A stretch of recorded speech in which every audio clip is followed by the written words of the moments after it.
My American name is Catherine Mooney. I'm a half Korean adoptee. I was born in South Korea. So my Korean name is Hyunju, which is what I publish under.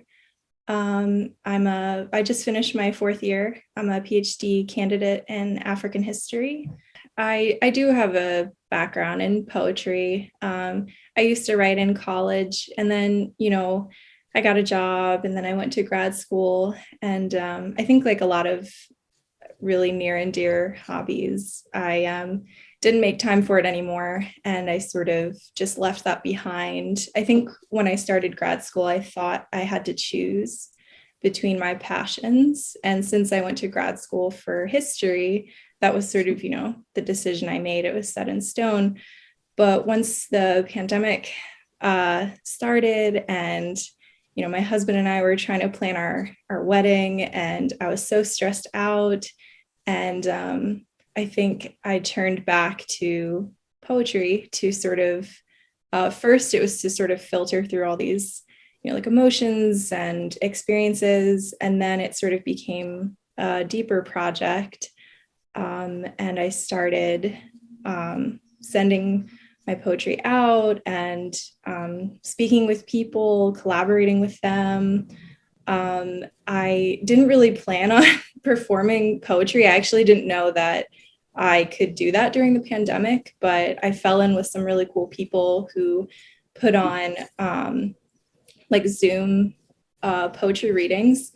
And, the first one I did was it was for the inauguration of Joe Biden. It was like in honor of that, I guess. And I just really loved it.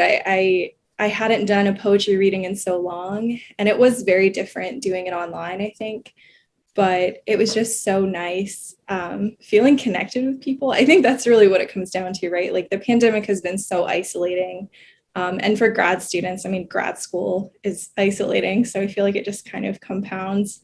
But for me, at least through poetry, it's sort of, I used to think, I think poetry was like inaccessible and it was really hard to connect with other people. But I think over the past few months, I realized this is sort of like the glue that binds us together.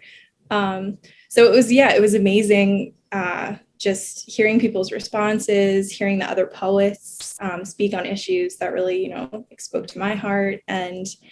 Um, and then I sort of wanted to do more. So I did do an in-person reading. Unfortunately, this was for the vigil in Goodall Park for the Asian American women who were killed in Atlanta, which was, very sad. But of course, the performances were so powerful, and being in front of a real crowd is really different, right? But it was just, I guess it was amazing, right? Like I thought, you think you're speaking to strangers, I think too. And then all these people came up to me that I knew that I didn't even know were in the crowd. And it just felt like, I mean, for me, right, these connections, it's sort of like healing through poetry. I think a lot of the things I write about are maybe not fun things to read or fun things to write about, but I think it's just it's really necessary to heal by like voicing them. So yeah, it's kind of been a long road. Yeah, but I guess what it comes down to is I started making the time. I started having the time maybe that I didn't have before to pursue this. But I think I've learned that, for me at least, right? I mean, I considered poetry a hobby, and now I would consider it a craft and something that I can't live without.